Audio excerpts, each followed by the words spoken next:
Hello, my name is Alicia and welcome to my channel. I actually just wanted to hop on here real quick. I was getting ready to make some Comfrey Salve and I was like, oh, maybe I should just hop on and maybe somebody else wants to learn too. So I have this infused oil of Comfrey that has been sitting for almost 2 months. So these should only sit for about a month and a half. So in the oil.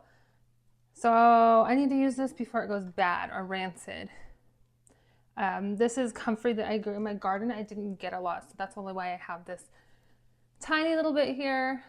So I just want to strain it and make a salve.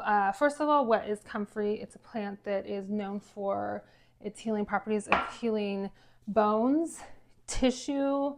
You can make like a poultice out of it and put it right over a break and put like plastic wrap over it and it'll heal fast, puncture wounds, anything like that.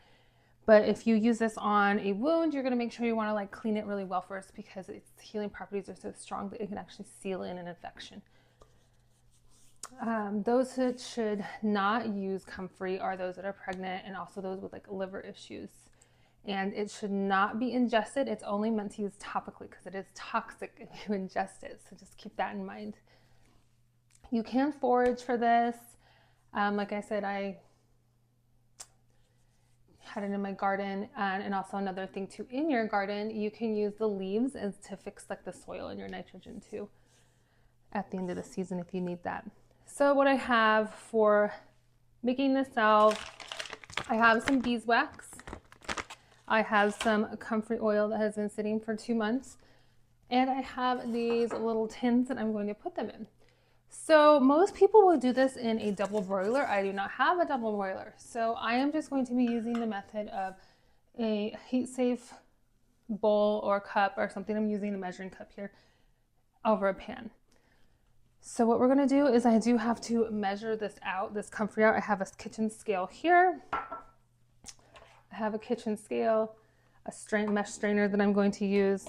And then each one of these beeswax is about 1 ounce. They do have like the little pellets and stuff too that are probably easier to measure a small part of this, something like this, because you're going to want to do 1 part beeswax to 4 parts of the oil. So if there's not exactly 4 ounces, then you got to do some fun math with this. So that's why the pellets are a little easier to work with, but hey, this is what I have. This is what I'm going to do. So let's get started on, I'm going to show you how I'm going to measure this out, see what we have, and we'll get started on. All right, so I'm just gonna get this Comfrey. I am going to do it in ounces. And let's just hope we have 4 ounces here because that would just make life so much easier. And I'm trying to get this made because I am going over to a friend's in about an hour. My son's on a play date and I wanted to give her a few of my friends some. So this is good for like muscles, you know, all that fun stuff. Like my son plays soccer and for like those sore muscles. Oh. Let's see what I got here. So it looks like I'm gonna get about 3 ounces out of this. We'll see, maybe we'll just let it sit for a little bit.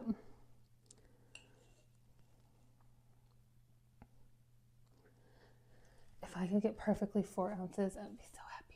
So in the beeswax too, if you wanted more of like a lipstick or a lip balm consistency, you're gonna add more beeswax in that 1 part. If you wanted a little creamier, I guess, then you would add a little less beeswax. So it's not exactly precise, but that is just like the best measurement to be able to get the salve consistency. Oh, we're at 3.92, so we just have enough.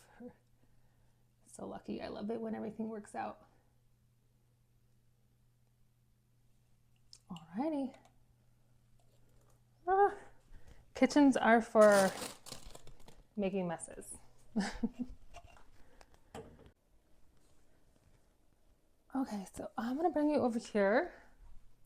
The first thing you're gonna do is you're gonna melt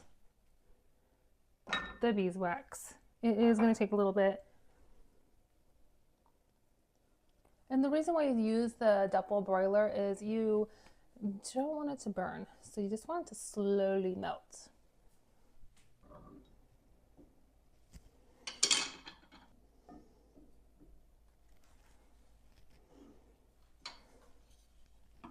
it's starting to melt.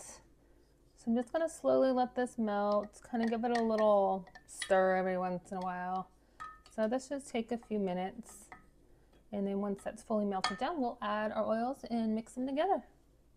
So here we are, it is all melted. I'm gonna go ahead and get the tin set up and we'll go meet over there.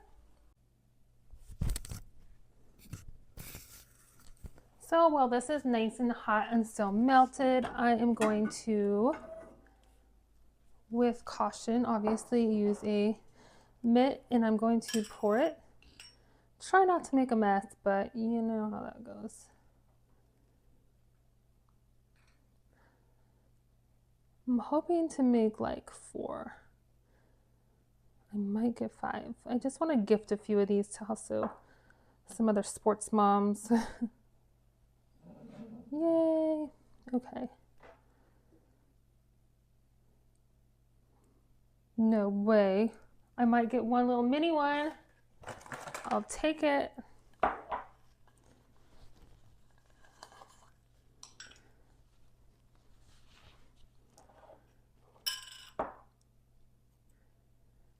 Oh wow, I got 6. Okay, I was not expecting that.